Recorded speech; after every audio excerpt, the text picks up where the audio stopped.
श्री सीताराम।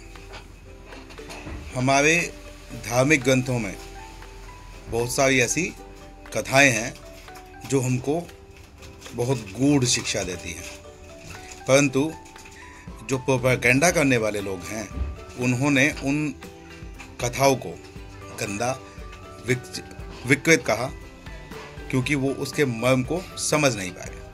हम एक ऐसी कथा के बारे में बात करते हैं जिसमें जो त्रिदेव हैं, ब्रह्मा, विष्णु, महेश, उनकी पत्नियों ने उनसे पूछा कि सबसे बड़ी जो पतिव्रता स्त्री है वो कौन है। तो त्रिदेवों ने माता अनुसुईया का नाम लिया, अपनी पत्नियों का नहीं। अब यहाँ से ये कथा शुरू होती है। इसमें जो माताएं थी उन्होंने कहा कि हमसे बड़ी पतिव्रता स्त्री कौन हो सकती है, तुम्हें उसकी परीक्षा लेनी होगी। तो देवों ने कहा ठीक है, लेते हैं परीक्षा। तो जो माताएं थी उन्होंने कहा कि आप उनसे जाके, जब उनके पति घर पर ना हो तब आप उनके घर जाकर और उनको बोलें कि निर्वस्त्र होकर आपको भिक्षा दें। हुआ भी ऐसा ही।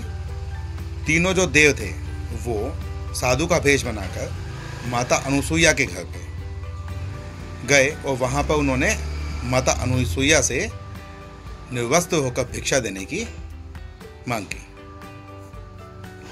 अब यहाँ पर बहुत लोगों ने वितंडा बनाया कि तुम्हारे भगवान तो इतने बुरे हैं, इतने गंदे हैं कि वो स्त्री के साथ में ऐसा बर्ताव करते हैं, ये करते हैं, वो करते हैं।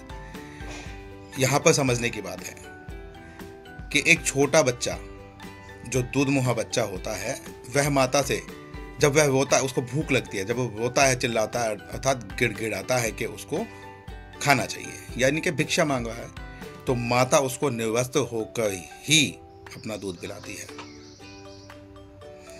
यही हुआ। माता अनुसुईया ने तो तीनों देवों को अपने सतीत्व के बल से बच्चा बना दिया और निर्वस्त्र होकर उनको भिक्षा दे दी, और उसके बाद उनकी पिटाई भी की, जिसको हम बोलते हैं कि हंसी मजाक में कहते हैं, कुछ संत कहते हैं कि उनको पिटाई माता ने लगाई।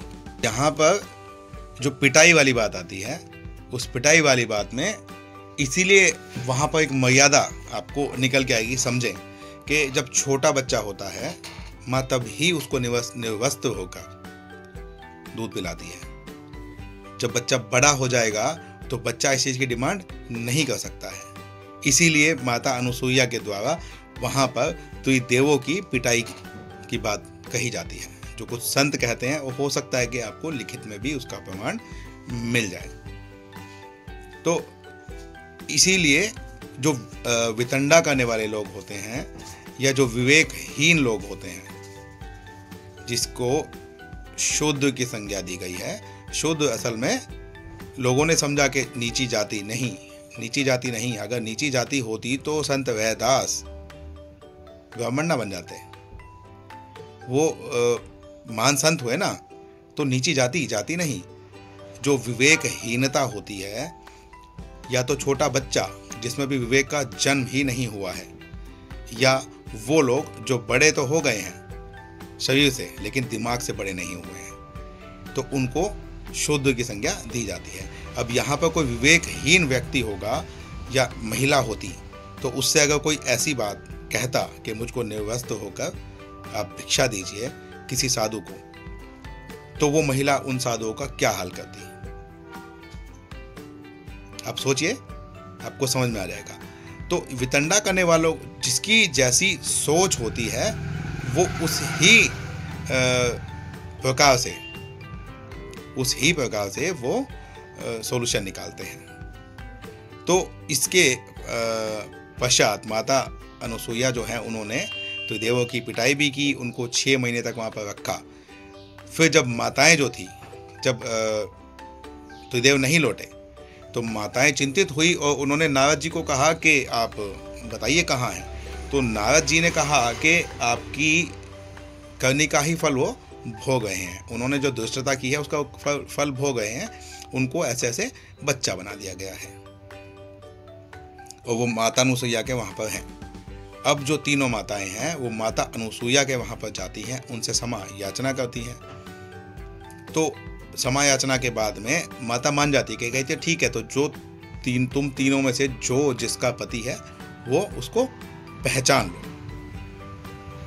अब जो माताएं हैं वो छोटे रूप में, बच्चों के रूप में अपने पतियों को कैसे पहचाने, वो नहीं पहचान पाई। तब माता अहिल्या ने कहा कि पतिव्रतास्त्री अपने पति को उसकी परछाई से भी पहचान लेती है।